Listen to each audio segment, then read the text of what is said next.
Әсәрдә 17-нче гасыр вакыйгалары сурәтләнә. Ире вафатыннан соң башкорт белән Тәңкәбикә исемле Байбише идарә итә. Байбише өлкән улы Юлмырзаның сугышта һәлак булуы турында хәбәр ала.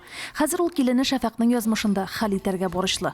Аксакаллар борынгыдан килгән башкорт йоласы нигезендә Шәфәккә уртанчы угыл ак егет өйләнергә тиеш дигән фикердә. Проблема шунда: ак егет Зөбәрҗәт белән ярашылган, кәләш өчен калыймда түләнгән.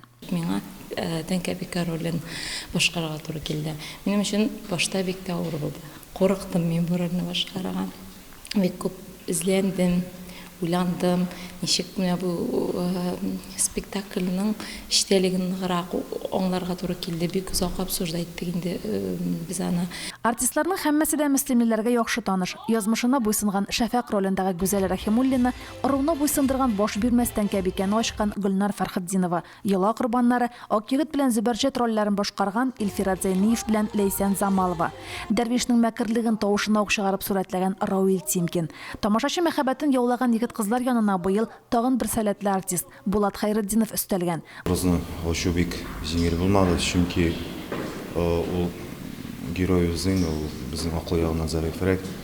Мин монда берничә кешене алдым үземә, тавышын бер кешенекен алдым, йөрүшне бер кешенекен, эмоциялар күрсәтүен бер кешенекен, менә шулай итеп 5-6 кеше җыелды бер образга.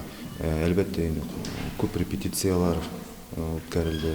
Өйгә кайтып, күзгә карап, репетициясы торган өйдә инде.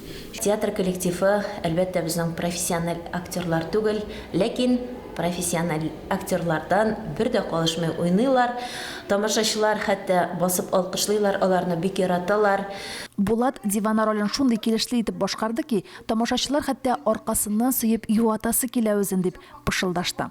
Спектакль Идел-Йорт фестивалендә катнашты. Казан тамашачысы да әсәрне яратып кабул итте. Безнекеләр фестивальдә 2нче урынга лаек булды. Коллектив диплом һәм акчалата премия белән бүләкләнде. Беренче пландагы иң яхшы хатын-кыз роле һәм икенче пландагы иң яхшы ир-ат роле номинацияларына Гөлнар Фәрхетдинова белән Булат Хайретдинов лаек булды. Римма Авзалова, Динар Нуретдинов, Мөслим телевидениесе.